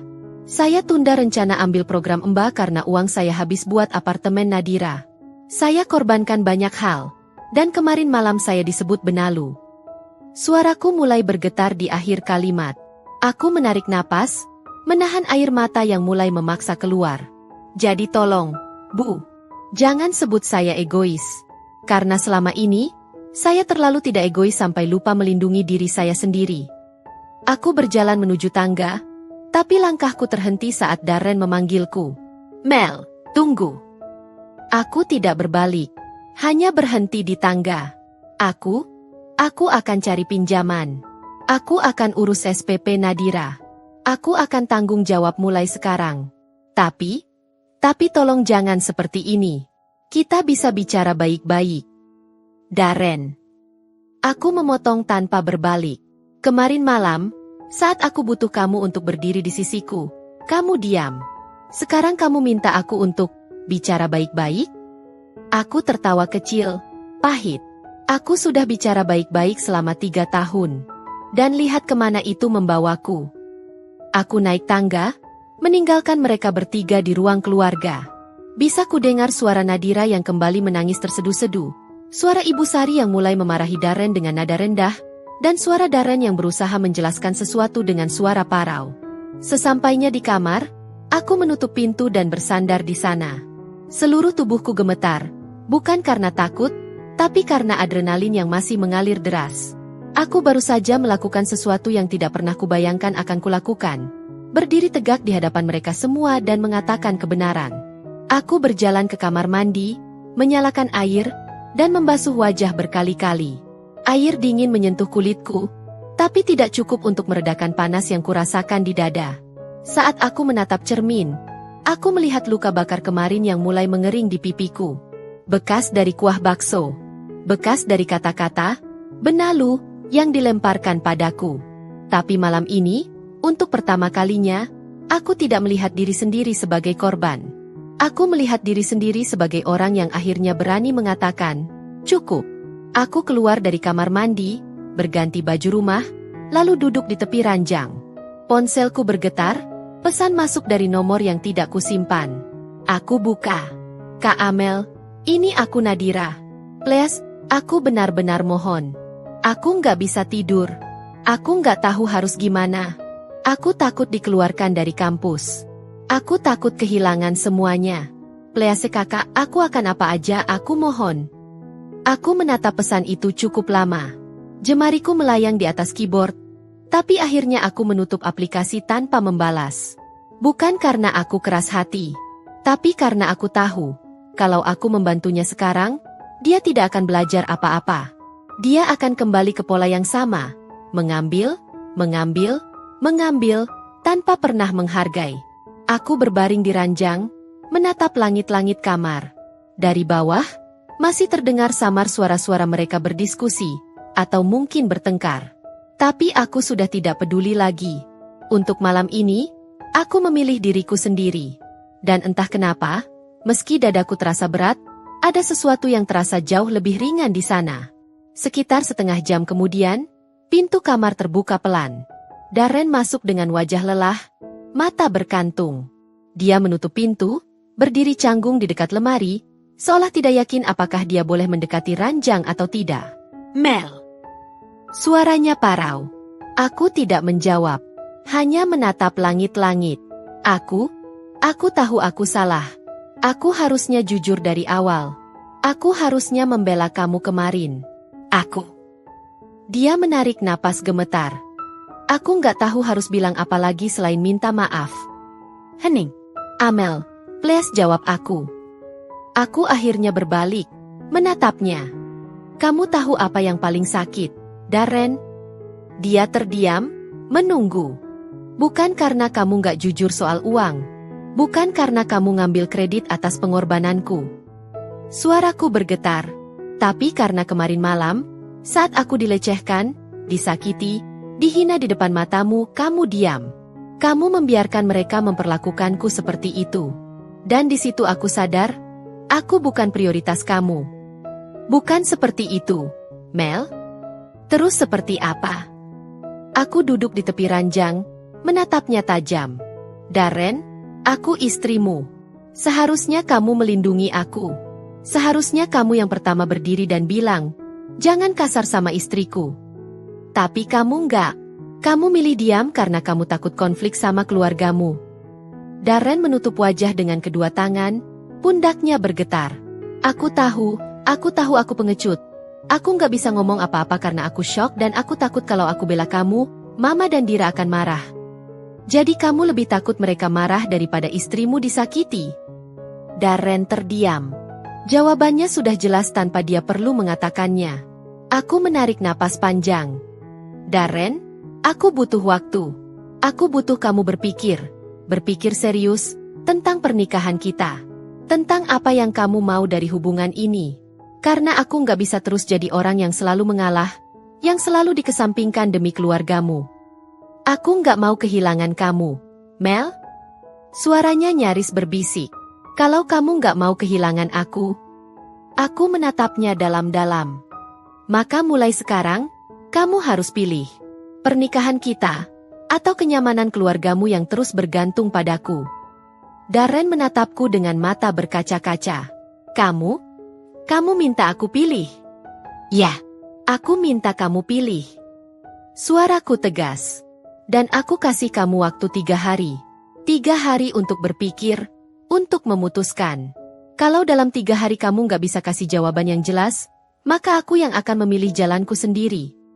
Keheningan mencekam mengisi kamar. Darren mengangguk perlahan, air matanya jatuh. Oke, aku akan pikirin. Dia berbalik, keluar dari kamar, menutup pintu pelan di belakangnya. Dan aku kembali berbaring, menatap langit-langit dengan air mata yang akhirnya jatuh membasahi pelipis. Malam ini, aku memberikan ultimatum kepada suamiku. Dan untuk pertama kalinya dalam 3 tahun pernikahan. Aku tidak tahu apakah besok aku masih akan punya suami, atau tidak. 3 hari. 3 hari yang terasa seperti 3 minggu. Hari pertama setelah ultimatum itu, aku bangun pagi dan berangkat kerja seperti biasa. Darren sudah tidak ada di kamar. Sepertinya dia tidur di kamar tamu semalam. Aku tidak mencarinya. Aku tidak bertanya. Aku hanya menjalani rutinitas pagiku. Mandi, make up, sarapan seadanya, lalu pergi. Di kantor, aku mencoba fokus. Ada audit besar untuk klien dari Singapura yang harus diselesaikan minggu ini, dan aku tidak bisa membiarkan masalah pribadiku mengganggu pekerjaan. Tapi sesekali, pikiranku melayang.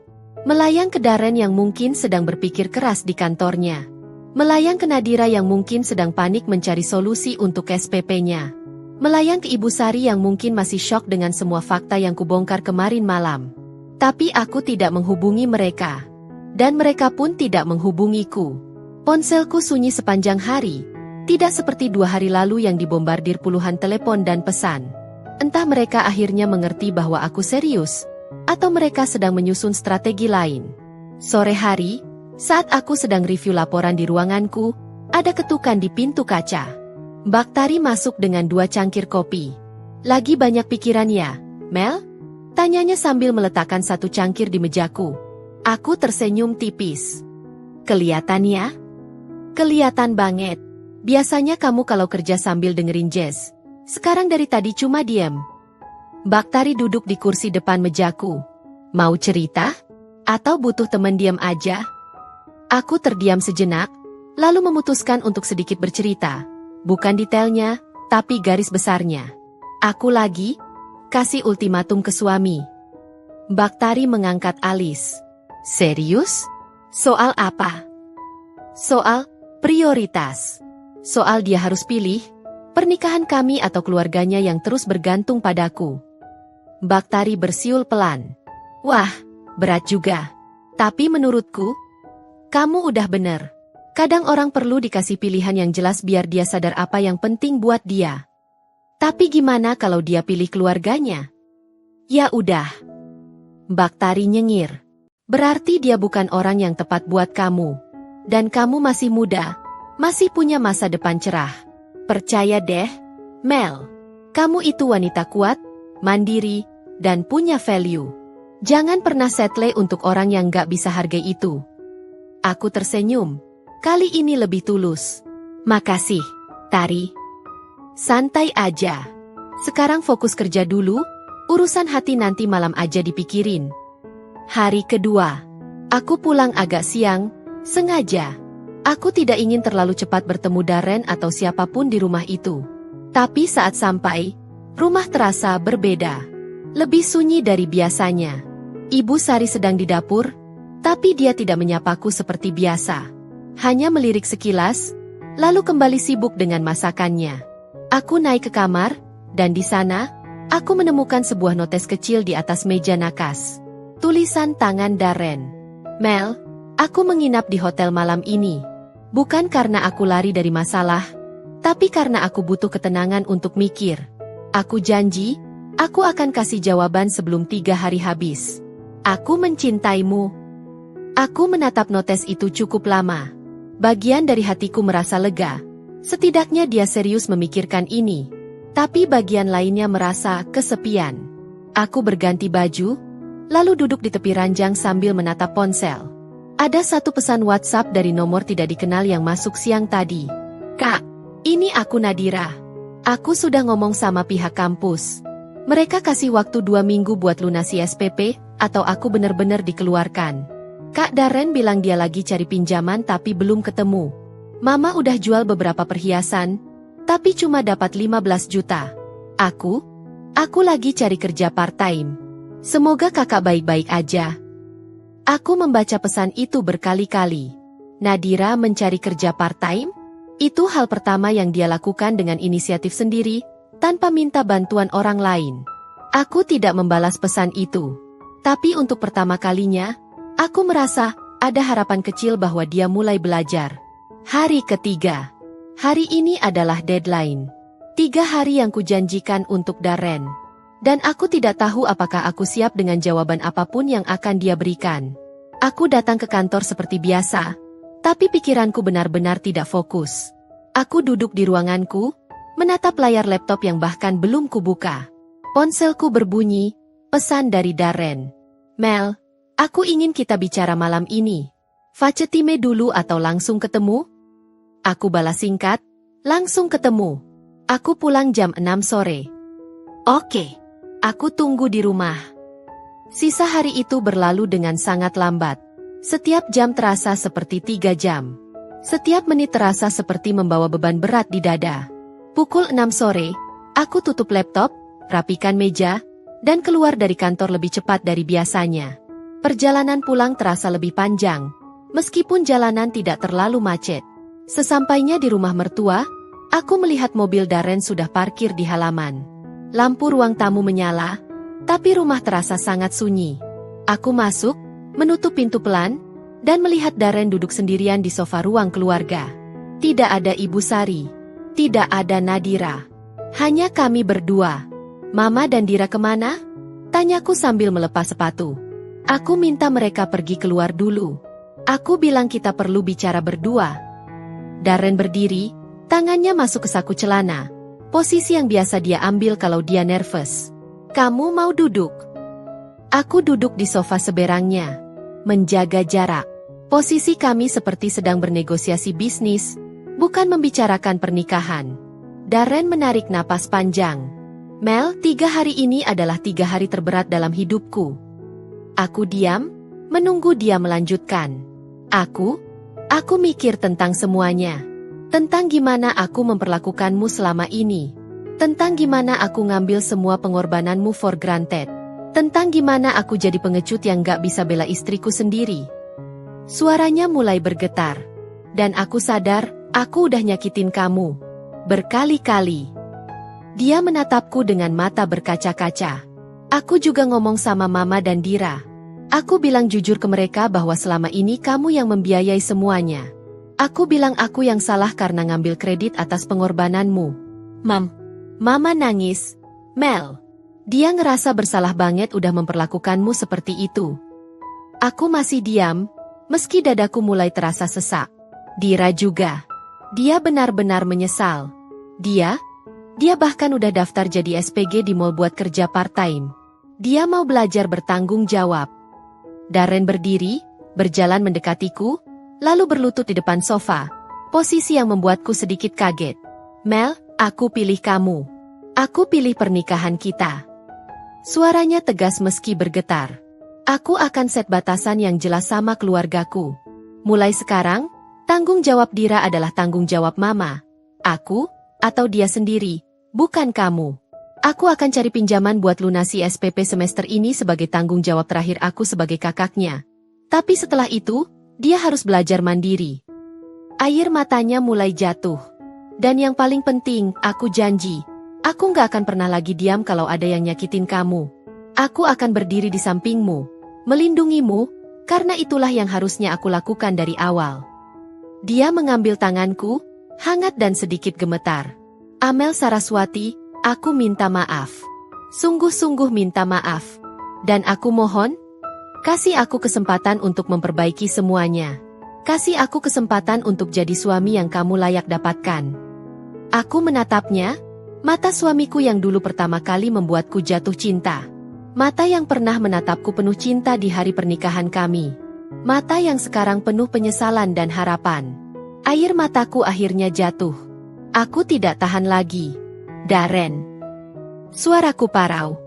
Aku butuh melihat bukti. Bukan janji-janji lagi, tapi tindakan nyata. Aku akan buktikan. Setiap hari. Mulai dari sekarang. Dia memelukku, pelukan yang erat, penuh penyesalan dan harapan. Dan untuk pertama kalinya dalam seminggu terakhir, aku membiarkan diriku memeluknya balik. Aku masih belum sepenuhnya yakin. Masih ada luka yang harus disembuhkan. Masih ada kepercayaan yang harus dibangun ulang. Tapi malam ini, aku memilih untuk memberinya kesempatan. Satu kesempatan terakhir. 3 hari kemudian, jam menunjukkan pukul 11 siang saat resepsionis kantorku menelepon ke ruanganku. "Mbak Amel, ada tamu.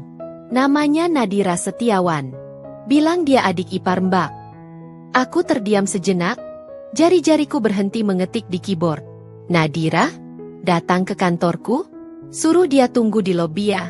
Aku turun 5 menit lagi." Aku menutup laptop, merapikan blazer naviku, lalu bercermin sekilas. Mengambil napas dalam sebelum keluar dari ruangan. Di lift turun ke lobi, pikiranku berkecamuk. Apa yang akan dikatakan Nadira? Apakah dia akan memohon lagi? Pintu lift terbuka. Dan aku melihatnya. Nadira duduk di sofa lobi dengan postur tubuh yang sangat berbeda dari biasanya. Tidak ada lagi aura angkuh atau manja yang biasa melekat padanya. Dia pakai kemeja putih polos dengan celana jeans tanpa ripet. Sederhana, sangat berbeda dari gaya berpakaiannya yang biasa menor. Rambutnya diikat ponytail rapi tanpa highlight mencolok. Tidak ada makeup tebal. Hanya bedak tipis dan lip balm. Dia terlihat dewasa. Atau setidaknya, sedang berusaha terlihat dewasa. Saat melihatku, Nadira langsung berdiri. Tangannya meremas-remas tas ransel di pangkuannya, tas yang sama seperti yang biasa dia pakai ke kampus. "Kak Amel." Suaranya pelan, hampir berbisik. "Dira." Aku berjalan mendekatinya. "Ada apa kamu kesini?" Aku boleh ngobrol sebentar? Nggak lama kok, cuma aku perlu ngomong sesuatu." Aku melirik jam tangan. Sebenarnya aku ada meeting jam 12, tapi... Oke, 15 menit. Kita ke kafe seberang ya. Kami berjalan keluar gedung dalam diam. Udara Jakarta siang itu panas menyengat, tapi Nadira tidak komplain seperti biasanya. Dia hanya mengikutiku dalam diam. Sesampainya di kafe kecil tempat aku sering beli kopi untuk dibawa ke kantor, aku memesan americano. Nadira hanya memesan air putih. "Kamu nggak pesan yang lain?" tanyaku. Dia menggeleng pelan. "Aku lagi hemat, Kak." Kami duduk di meja sudut yang agak privat. Nadira duduk dengan punggung tegak, tangannya dilipat di atas meja, postur yang menunjukkan dia serius. "Jadi," aku memulai. "Kamu mau ngomong apa?" Nadira menarik napas dalam, matanya menatap lurus ke mataku, tidak menghindar seperti dulu. "Kak Amel, aku datang untuk minta maaf. Sungguh-sungguh minta maaf." Aku diam, menunggu dia melanjutkan. Aku baru sadar betapa egoisnya aku selama ini. Betapa aku nggak pernah ngehargai apa yang kakak lakukan buat aku. Suaranya mulai bergetar. "Kakak udah keluarin ratusan juta buat aku, dan aku bahkan gak pernah bilang terima kasih. Malah aku nyakitin kakak. Aku panggil kakak benalu. Aku siram kakak dengan kuah panas." Air matanya mulai menggenang, tapi dia tidak menghapusnya. Dia membiarkannya mengalir. 3 hari kemarin adalah hari-hari terburuk dalam hidupku. "Kak, aku diusir dari ujian, kartu kredit ditolak di depan orang banyak, apartemen mau digusur, dan untuk pertama kalinya dalam hidup aku ngerasain gimana rasanya nggak punya apa-apa." Dia mengusap air matanya dengan punggung tangan. "Dan kakak tahu apa yang paling menyakitkan? Bukan karena aku kehilangan semua fasilitas itu, tapi karena aku baru sadar orang yang selama ini aku hina sebagai benalu, adalah orang yang paling berjasa dalam hidupku." Aku merasakan dadaku sesak. Aku menyeruput americanoku untuk mengalihkan emosi yang mulai naik. "Kak Darren udah jelasin semuanya ke aku dan mama. Gimana kakak kerja keras?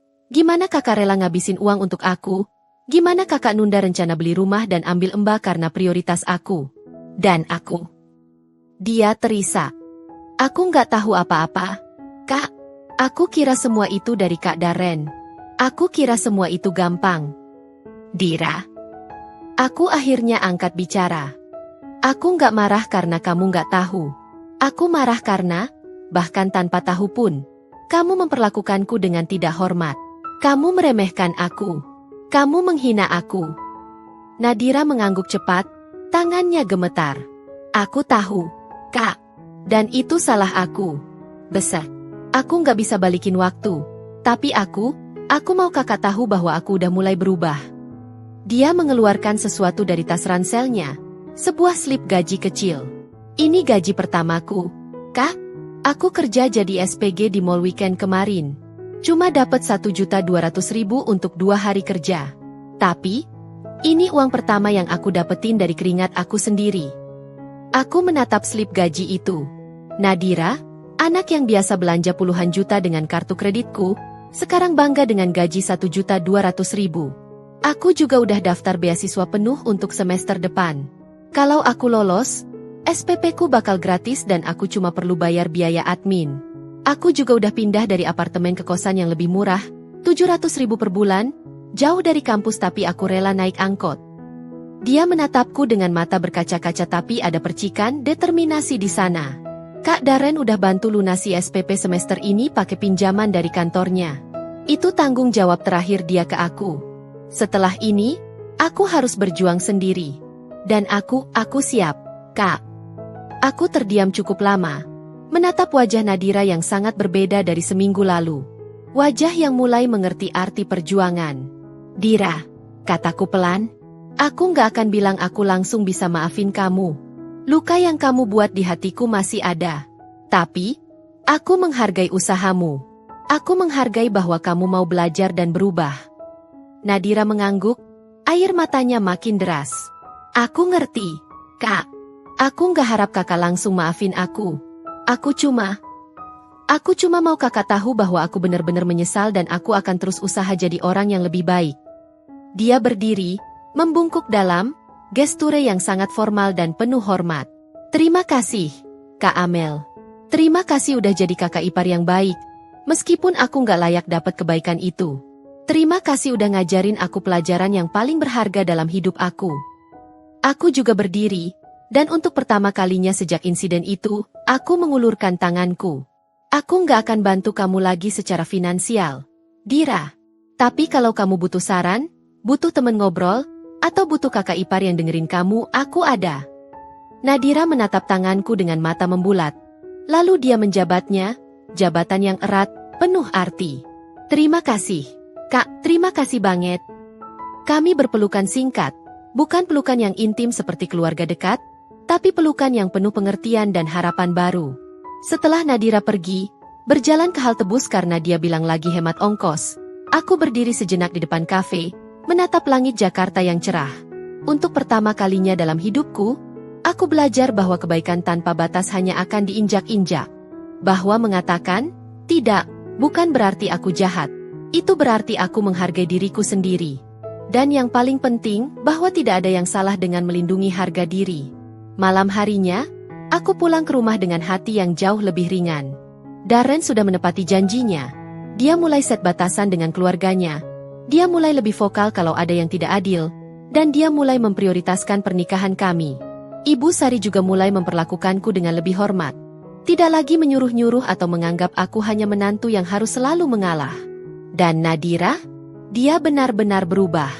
Setiap weekend dia kerja sebagai SPG, dia mulai dapat nilai bagus di kampus karena lebih serius belajar, dan yang paling mengejutkan, dia lolos beasiswa penuh untuk tahun depan. 6 bulan kemudian, aku dan Darren akhirnya membeli rumah sendiri. Rumah kecil tapi nyaman di daerah Bintaro. Rumah yang kubeli dengan uangku sendiri. Rumah yang menjadi simbol kemandirian kami sebagai pasangan. Dan di rumah itu, aku akhirnya merasa bebas. Bebas dari ekspektasi yang tidak adil. Bebas dari beban yang tidak seharusnya kupikul sendirian. Bebas untuk akhirnya hidup untuk diriku sendiri. Sambil tetap mencintai dan dicintai. Karena pada akhirnya, aku belajar bahwa mencintai orang lain itu penting. Tapi mencintai diri sendiri jauh lebih penting. Terima kasih sudah mengikuti cerita Amel dari awal sampai akhir. Kalau kalian suka dengan cerita ini, jangan lupa subscribe channel Dira Story untuk cerita-cerita menarik lainnya. Dan ingat, tidak ada yang salah dengan memprioritaskan diri sendiri. Kadang, untuk bisa mencintai orang lain dengan benar, kita harus belajar mencintai diri kita terlebih dahulu. Sampai jumpa di cerita berikutnya.